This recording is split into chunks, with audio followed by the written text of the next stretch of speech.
Hello folks, so recently I put out a video where I beat Mithrix on Drizzle, but this time let's get serious. This video is me beating him on Monsoon, the highest difficulty, with the Mercenary, again, which unlocks the alternative skin you see here. I also used the Artifact of Sacrifice. Let's watch.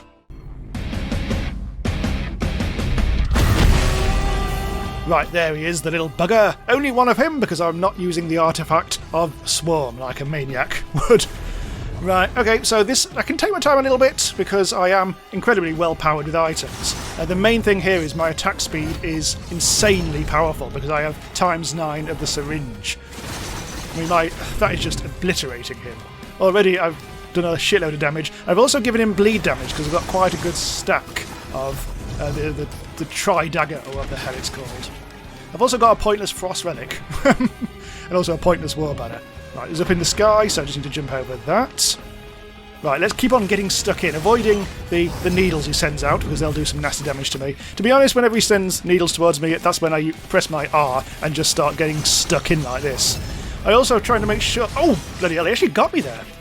I actually also make sure that I try to keep my cooldowns sensible, so if I'm about to go into Obliterate with the R, I also should have my shift out of the way cooldown sorted as well. Although sometimes I forget, but when I'm not being impatient, I do that strategy. Right, so the first stage already got him down to 1/3 health. It's all about timing because my R is so fast at the moment. I just have to time it at the exact right moment, and then I'll just get my invincibility frames all sorted, so he won't give me any damage unless I get very unlucky, really. But yeah, get in there and then get out as quickly as possible. You'll also notice, bottom right, my equipment is a healing item, the healing fruit, the foreign fruit, or strange fruit, whatever the hell it's called. That's not ideal. I'd rather have an attack item. But the only half decent thing I've got other than this was the chance of a volcanic egg. Oh, actually no, hang on. The volcanic egg is coming up in this fight. We actually do get a volcanic egg dropping from one of the chimeras because we have got the Artifact of Sacrifice on. Anyway, so I'm just very straightforward because all I have to do is keep on using my R and my shift and all is good. And we've done it so fast we've hardly had to deal with this particular attack, but so long as you jump over it, it's all fine. So let's get in with the R again. I really should learn the name of the attacks. And he's almost gone, so just another bit of a flurry. And the stage 1 is over, now we just have to deal with chimeras. Again, because I haven't got the Artifact of Swarm on, there's actually a lot fewer than what I'm used to. I went through a long period trying to beat this on Monsoon by using both Swarm and Sacrifice. And unfortunately it does mean that you have to fight 2 Mithrixes, which is less than ideal. And it's so easy to get one-shotted or two-shotted in that situation. Be careful, wait for him to do his attack, and then jump over it, wait for my cooldowns, and all good, zap through it. I'm dealing with the land ones first because they seem to hit the hardest. All good. That frost relic is proving not exactly useful as such, but it's doing something in here. Surrounding me with that aura, like you can see here. Don't know if it's really turning the tide of the fight. I picked up the frost relic. Well, stupidly, I actually bought it on this stage, thinking it was something different to what it is. But it's all about when you kill an enemy, then you get that frost circle, which is a bit useless against Mithrix himself. Although it's done something against the chimeras. Anyway, stage 3, where Mithrix gets a little tougher. And he does his Wheel of Death as well. But so long as I can do this quickly enough, he'll only Wheel of Death me a couple of times. But pretty much using the same strategy, but this time, of course, there's more chimeras. And there's the volcanic egg. I remember thinking, should I get that? Should I? I was thinking, well, I really want to make sure that if the worst happens and he gets me with that attack, the hammer attack, I can heal instantly. I think I did use it against the chimeras because they did tonk me. And I think the chimeras actually did more damage against me than the Mithrix ever does in this fight. I am quite used to this fight now, finally. So it does mean that I am avoiding his... Oh, here we go, here's the Wheel of Death. I'm avoiding most of his attacks anyway. That was incredibly close, but I got away with it. I've only got 2 tougher times, so I'd rather have a bit more of a stack than just 2. Just hope that luck is on my side and all that. Right, stay back a bit, wait for him, get him in the face. Now he's going to do his drop down. Oh no, he's not. That's exactly what I thought last time. When I was actually playing it, I thought he was about to do a drop down, but he wasn't. He was just hiding somewhere. Avoid that. So we should also point out this is actually technically in the testing branch of the game. So the I think his needles he shoots out are a bit more focused, and also the 4th stage is slightly different. We'll be getting the. Oh, that was a mistake. That was a big mistake. He took off 2/3 of my damage, but thankfully I've still got those healing fruits in reserve. I've also learned as soon as he does any kind of Wheel of Death stuff, just to get as far away from him as possible, and then it makes it a lot easier to dodge these. Because when I first started, I just tried to go in with my invincibility with R and try to ignore the fact that the Wheel of Death was happening at all. That didn't go very well.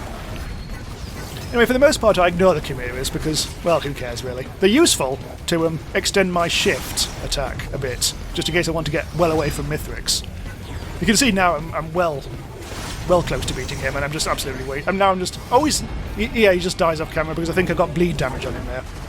Now, okay, so this is the 4th stage where he starts stealing my items. These days, or at least in the testing branch, he's invincible. You can see there I'm doing no damage whilst he's stealing the items, which wasn't the case before. In my previous video, the Drizzle one, I took off half his health straight off. Anyway, so now I've got no more items, but I have got my healing. I did notice at this point, hey, look, my healing drones are still there. Quickly reactivate those. Just possible distractions. So his machine gun knives thing are very straight, so it's a lot easier to avoid these days. See, I'm not very fast anymore, but I'm still managing to avoid them. So I'm sort of like sizing him up a bit at the moment because I know he's got all my items. For instance, he's got the bleed damage items, which will make me bleed if he hits me, something rotten. So I'm very worried about this. However, I'm starting to get my stuff back. I've got 2 scrap and my flipping frost relic back, which is utterly worthless at the moment. Oh, I've got my banjo, and I've also got my big red item, which is good because that means all my attacks explode. Now I'm just going to avoid his balls, and these are incredibly damaging. So my strategy now is to stay airborne, which is something that the Merc can do. Unfortunately, then I did actually get zapped a little bit. But yeah, stay airborne. I've got lots of reserves on my secondary attack, so I can just keep on going up and up and up. Again, I got hit by his balls, which is less than ideal. So again, stay airborne. He's not going to come at me, so it's not as if I need to worry about that. I can just disappear for a while and let my healing come back, use my fruit, and everything should be good. But yeah, his balls do serious amounts of damage. So now I just want to do it again. Oh my god, that was very close. Got caught between his balls. Oh, some bleed damage. So I am taking some damage here and there.